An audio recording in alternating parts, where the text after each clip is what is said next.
Welcome back. This is Eric Roden, a physical therapist at Neurology Solutions, and today we're going to go over some wrist strengthening drills. So Lauren's going to be helping me out as demonstrating, and we're going to start with some concentric motions, which is basically shortening of the muscle. So Lauren is going to slowly bring the muscle up, which is called flexion, and then she's going to bring it back down. It's going to be 1. We're going to do a set of 10 of these. That's 2, 3. Now I always recommend putting yourself on some type of table or a armchair, something where you get full support of that forearm. That way it's really isolating to actually the wrist and the forearm muscles themselves. And 10, good. Now the second set we're going to do is called an eccentric set. Now this set is great for anybody that has some tendonitis, either in the actual wrist itself, almost like in the carpal area, as well as up into the medial side of the elbow. If you're having pain there, this is a nice drill. So she's going to use her other hand and she's going to help the wrist all the way up. So you're going to passively bring it up and then she's going to slowly lower it back down and repeat. So again, we're going to be doing 10 of these. The eccentric version of this basically helps with blood flow, so you have less constriction and less irritation overall of those tendons and muscles. So it's just a little bit of a healthier stretch, especially if you're inflamed with those tendinitises. And we're going to keep going. If you're keeping up with Lorna, you're almost there.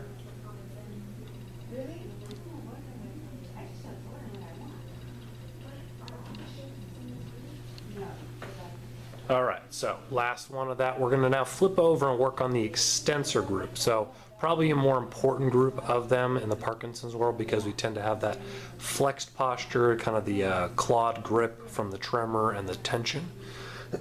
So we're going to now work up in the concentric motion again. So she's going to bring the wrist up and down. And notice how she's going the full range. So she's not just stopping mid-level. So if you're on a table, if you're only just lifting from there, you're not really using that full range. So make sure the wrist is off the ledge so you can go all the way through that full range of motion. And again, we're doing 10 of these. Keep up with Lorna as you do them. If you need to slow down or take a break partway through, you're welcome to. And again, break whenever you need to. These can be a little challenging, a little tiring at times. These muscles are not very big, so they tend to fatigue. And now we're going to move on to that eccentric version, just like we did with the arm flipped over. So she's going to help it up. Again, no activation of the muscle on the way up, only on the way down. And that's basically elongating the muscle while still getting a contraction. So a great way to strengthen without irritating things. You're doing good. We're almost there. Keep it up. If you are counting aloud, that'll help with your breathing pattern. Also, we can work on some voice training, so make sure you are breathing correctly.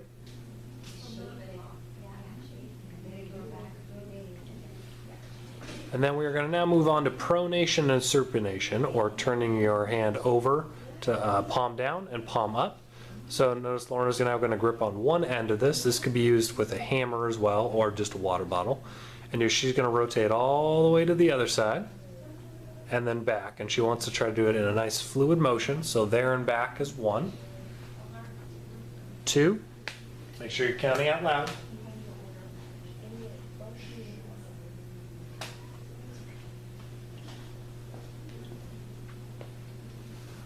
keep it up, make sure you're breathing. This one is challenging, but really good. That supination when the palm is up tends to be an area of limitation in this group, the Parkinson's group, just even the aging population, so making sure that you have that full range there.